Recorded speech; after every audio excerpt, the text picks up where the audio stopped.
नमस्कार साथीहरू सबैलाई टसिदेले भन्न चाहे र आज पनि मैले नयाँ भिडियो एउटा प्रस्तुत गर्न चाहे तपाईहरुलाई। यो चाहिँ केको बारेमा भन्दाखेरि छेतर गरेको कार्यक्रमहरुको झलकहरु हो। छेतर अर्थात अनि जीवनदान भनौं न हैन, जीवनदान कसैको ज्यान बचाउनु अनि कसैको ज्यान बचाउनु भनेको धेरै नै उच्च कोटिको कदम हो जस्तो लाग्छ। अनि भगवान बुद्धले पनि भन्नुभएको छ ज्यान बचाउनु सबैभन्दा राम्रो हो भनेर वर्णन गर्नुभएकोहरु धेरै पाइन्छ। त्यसै कारणले हामी चाहिँ बुद्धिस्ट भएको कारणले गर्दाखेरि बुद्ध भगवानको वचनहरुलाई सक्दो हैन पालना गर्ने कोसिस गर्छौं। त्यो मध्येमा यो पनि एउटा पर्छ। अनि त्यही कारणले गर्दाखेरि हामीले वर्षौं नि सकेसम्म हाम्रो साथी ग्रुपहरु सबै मिल्यो भने हामीले वर्षमा एकचोटी चाहिँ गर्ने गर्छौं हैन। अब यो पृथ्वीमा हेर्ने हो भने बचाउने भन्दा पनि मार्ने नै धेरै भइराखेको अवस्थाहरु छ हैन। हामीले जताततै मार्ने, काट्ने, हिंसा यस्तो क्रूरता देखिराखेका छौं कि अनि त्यस्तो अवस्थाहरु बीचमा हैन एउटा सानो दियोबत्ती बालेको जस्तो हुन्छ। त्यही कारणले गर्दाखेरि हामी हिंसा चाहदैनौं, अहिंसा नै चाहन्छौं।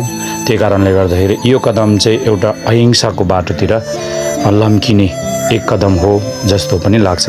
हो पनि र हामीले एकअर्कालाई अनि राम्रो कदम पटि बढिराखेकोहरुलाई चाहिँ राम्रो कदम चालेर अगाडि बढिराखेकोहरुलाई साथ सपोर्ट गर्ने अनि हौसला दिने, राम्रो काम गर्नुपर्छ भन्ने जस्तोहरु हामीले बढावाहरु दिनुपर्छ।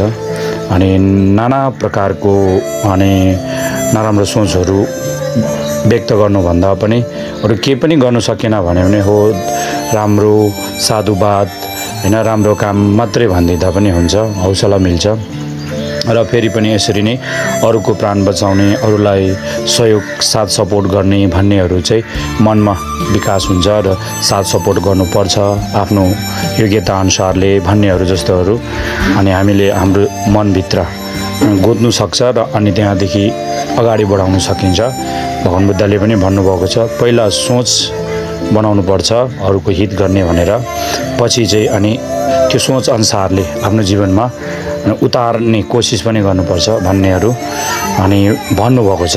त्यसमा चाहिँ के भन्नुभएको छ भन्दाखेरि मनसेम र जुपेसेम भने प्रणिधि चित्त र प्रस्थान चित्त भन्नेहरुको व्याख्याहरु धेरै पाइन्छ। त्यही कारणले गर्दाखेरि हामीले सेमजेनथमजे देवादा देवी गुदान्देमरे गुजी भनेर त पाठ गर्छौं हैन, सर्व प्राणीहरुको हित होस् भनेर पाठहरु त गर्छौं।